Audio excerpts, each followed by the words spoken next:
ये अलार्म ये बताता है कि ऑटो पायलट डिसएंगेज हो गया, अब पायलट खुद इसे संभाले।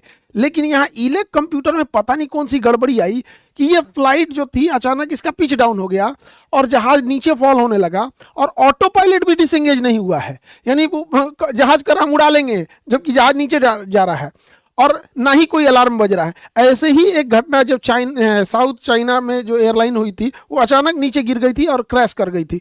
तो वो बोइंग का जहाज था, ये एयरबस का जहाज। आखिर ये क्यों ऐसा घटना हो रहा है, तो इससे पहले समझते हैं कि आखिर ये इलेक कंप्यूटर क्या करते हैं सब। इस इलेक कंप्यूटर में जब गड़बड़ी आई तो एयरबस कंपनी ने अपने 6000 जहाज जो दुनिया में अलग अलग थे उन सबको सॉफ्टवेयर मैंडेटरी अपडेट बोला, जब तक अपडेट नहीं हो जाएगा तब तक उड़ान नहीं भर सकती। तो 6000 में से मेजॉरिटी ने अपने सॉफ्टवेयर को अपडेट कर लिया। कुछ ऐसे थे जिनका इलेक कंप्यूटर पुराना था तो उसे चेंज करना पड़ा, और कुछ जो थे जो एडवांस थे उन्हें केवल सॉफ्टवेयर अपडेट करने से उसके बाद से इसे उड़ाने के लिए फिट घोषित किया गया, एयर वर्दीनेस दिया गया। जब कोई जहाज उड़ाने के लिए फिट होता है तो उसके फिटनेस सर्टिफिकेट को एयर वर्दीनेस सर्टिफिकेट कहते हैं, एयरक्राफ्ट एयर वर्दीनेस सर्टिफिकेट। ये 6000 अब तक का दुनिया का सबसे बड़ा रिकॉल था। रिकॉल उसे कहते हैं जब कोई कंपनी सामान बेच देती है लेकिन कुछ गड़बड़ी होती है तो वापस बुला लेती है, उसे रिकॉल कहते हैं।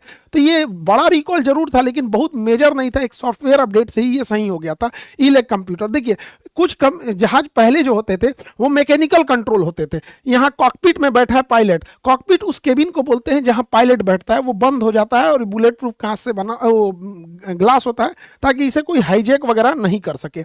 और इवन कि जब एयर होस्टेस भी जब पायलट को बाहर निकलना होता है वॉशरूम के लिए या एयर होस्टेस खाना लेके या कुछ अंदर लेके जाती है तो ये जो बीच का रास्ता होता है जिसे हम लोग आइल बोलते हैं, यहाँ एयर होस्टेस अपना ट्रे रख देती है कि कोई दौड़ के ना जा सके, और एक एयर होस्टेस यहाँ खड़ी हो जाती है तब दूसरी जाती है यहाँ पे, और उस समय किसी को आगे वाला वॉशरूम यूज नहीं करने दिया जाता है पायलट की सेफ्टी के लिए।